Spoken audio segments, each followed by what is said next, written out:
she came and picked up a healthy puppy. Do you normally sell puppies that are 8 weeks old? Well, I'm not gonna do it anymore. You didn't return it, why not? No, the puppy, she passed away. I kept the dog. Yeah. Mr. Wallace came to work for me, and upon fingerprinting Mr. Wallace, her fingerprints came back bad, meaning that he had a criminal charge. And what specifically was the charge? If Jeanette Jeffcoat is suing for $1,200, she claims the defendant reversed the charges after purchasing the dog. Defendant, Rhoda Wallace, is countersuing for $403, claiming the plaintiff sold her a sick puppy and she wants her vet bill reimbursed. This is case number 99 on the docket, Jeffcoat versus Wallace. Okay, the plaintiff, Ms. Jeffcoat, you are suing the defendant, Ms. Wallace, for $1,200 for the cost of her puppy. You are countersuing the plaintiff for $403 for vet bills. Yes. May I hear your side of the story, please? Well, when you get a puppy from me, you get a contract. I'm a Yorkie breeder. You sell, you're a breeder, a Yorkie breeder. Yorkie breeder, Okay. and I've been breeding about 7 years. Okay. So she came and picked up a healthy puppy. The puppy was 8 weeks old. It was eating very well, eating hard food very well. Do you normally sell puppies that are 8 weeks old? Well, I'm not gonna do it anymore. But yes, I do. I've been doing this for 7 years and never had a problem. Okay. Never. But anyway, after 8 weeks, you sold the puppy to the defendant. Well, yes, I don't like to call it selling because they're my babies. Yeah. They're my grandpuppies after they're gone. Yeah. So, but I feel that she actually didn't know what she was doing maybe, but she killed my puppy. Well, she killed the puppy? She killed the puppy. Well, why do you say that? That's pretty strong. I Well, mean, we know, according to the suit, the puppy was healthy when she got it. she was healthy. She was healthy. Did she had all her shots? Yes, she did. She had her shots and her warmings. And, Your Honor, she brought a video that shows, this was right before she Right left. before. Okay, and who are you? I'm sorry. I'm her witness, Bonnie. Okay. She actually I'm her played daughter's with the best friend. puppies, too. Yeah. Let's take a look at the video. This is the puppy while you still own the puppy. While she was in my care. Okay, Right. let's take a look. The little brown one. Mocha? The little chubby one. Mocha? Yeah, that's Mocha. That's Mocha.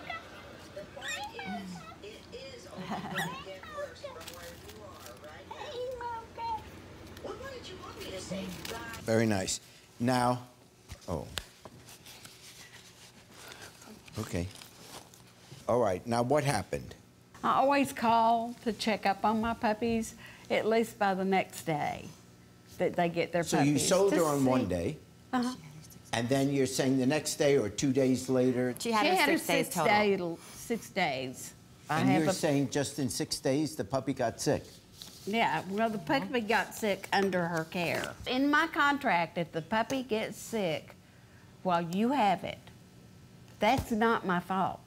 I did nothing. My puppy was had healthy. diarrhea. Okay, listen. When you bought the puppy, it had diarrhea? When I picked up the puppy on March the 1st, she stated that the puppy had diarrhea. No, her I litter. never Yes, said she that. did. No. And she said, give her some KO, sir. No. That is very common for an Everything she 8 weeks old puppy. Okay, did you take the puppy to a vet? I took her to the vet on Monday. Okay, so 2 days after you bought her, you brought the puppy to the vet. Yes. And what did the vet say? The vet told me that with these type of small puppies, they come with complication of health. Yes. And that I would be spending a whole lot of money just to care for this puppy. And she would not swallow, and she had pneumonia. That changes the story a little bit. If the vet says that the puppy had pneumonia on the second day she had the dog, it's unlikely that in 2 days you suddenly get pneumonia. So when you got that report, and the recommendation was that you return the dog to the breeder, because apparently the veterinarian has the opinion that the dog must have already been ill. That's why you should return it to the breeder. You didn't return it. Why not? No, I wanted to care for the puppy, bring her back to health. Yeah. So I kept the dog, and the vet doctor gave me some food and a syringe to feed the puppy. Okay. And she told me to return her back on Wednesday to the vet for a follow-up. Okay, and did you? No, the puppy, she passed away. In those 2 days? Yes. Can I tell you something? Definition of aspiration Yes. pneumonia results from inhalation of liquid, food, or bacteria respiratory tract lungs. Most often the onset is rapid, but sometimes the signs are chronic and insidious. Okay. After the dog passed away, you went to pick up the dog? I went and picked the baby up. The puppy's eyes were open. There was food hanging out the side of its mouth. That baby died in pain. No. If you look through the pictures, you'll see the funeral where I brought the baby home and buried it myself. This is her stuff. This is her blankie. And that was one of the toys she would carry around. What we have here are two people that obviously cared very much for this dog.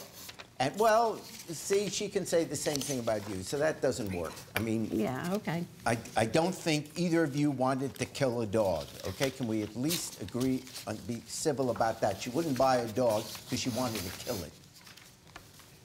But the question is, you had the opportunity to give the dog back. And I understand you decided, emotionally or whatever, that you weren't going to give the dog back. When you made that decision, you are assuming responsibility for that dog. Yes. On that first or second day, you had an opportunity then to return the dog to the original owner and get your money back. You took the option, no, I'm not giving it back, I will nurse it back to health. It didn't work out that way. I am ruling on the countersuit, money spent for vet bills and fees, when it's your dog, that is your expense. So I dismiss the countersuit and I fine for the plaintiff on the regular suit $1,200.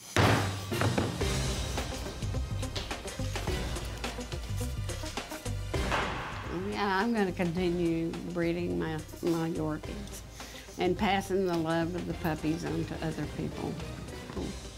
Because that's me. That's who I am. I was able to get me a new puppy from the animal shelter. Plaintiff Ramone Davis claims he helped the defendant expunge his criminal record, but the defendant never paid as promised. He's suing for $1,500. Defendant Michael Morales claims he paid the plaintiff back in full. Raise your right hand. He says he owes nothing. Swear the testimony you're about to give is the truth, the whole truth, and nothing but the truth?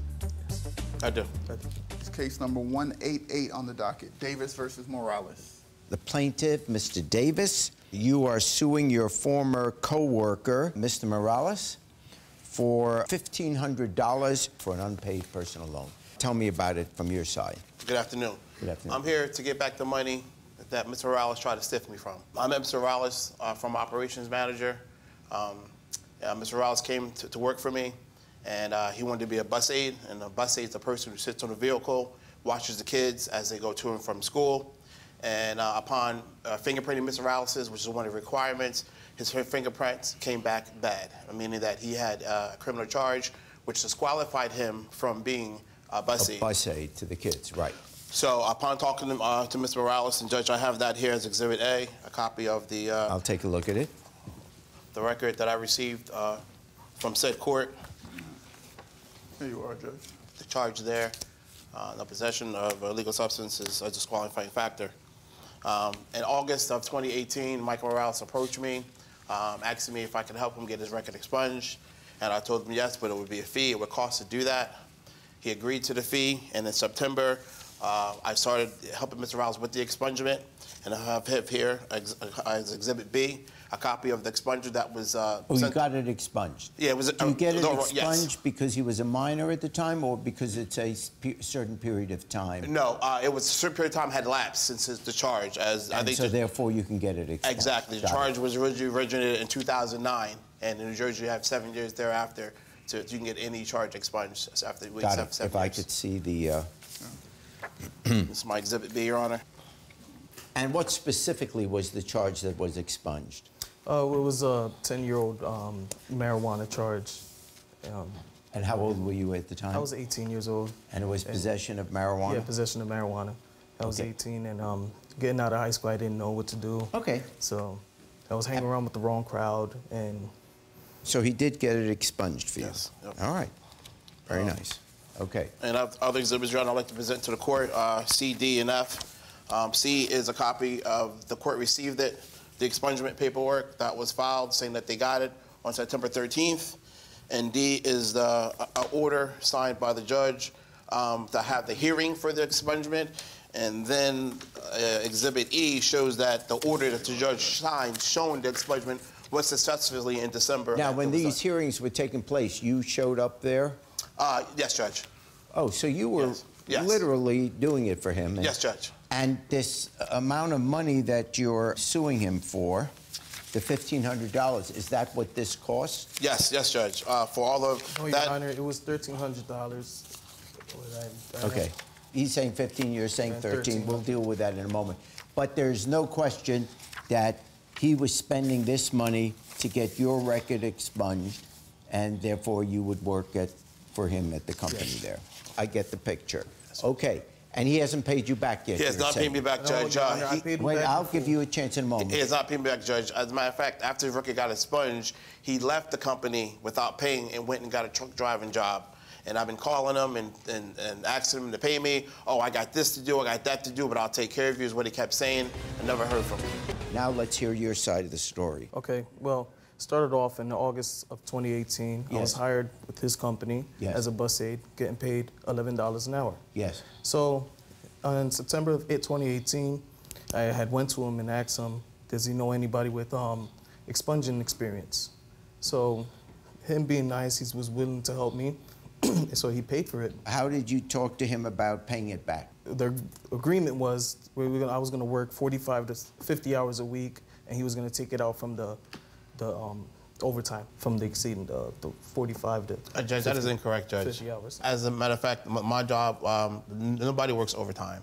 You know, the overtime is never given. Mr. Wallace knew that I could not take the money out of his pay because in the state of New Jersey it's illegal to take money without a written contract to take it out of pay. It was a verbal agreement. A verbal agreement does not hold up. It was verbal, but it wasn't written. A verbal does not hold up in the state of New Jersey. It has So to be you're written, saying and he refused to do it that way. Okay, you're saying under oath that you did not take money out of his paycheck? Yes, Judge, as is illegal in the state of New Jersey to do that without written permission. Do you have proof that he withheld money from your paycheck? Well, I don't have the pay stubs on me. It was like 5 months ago, so.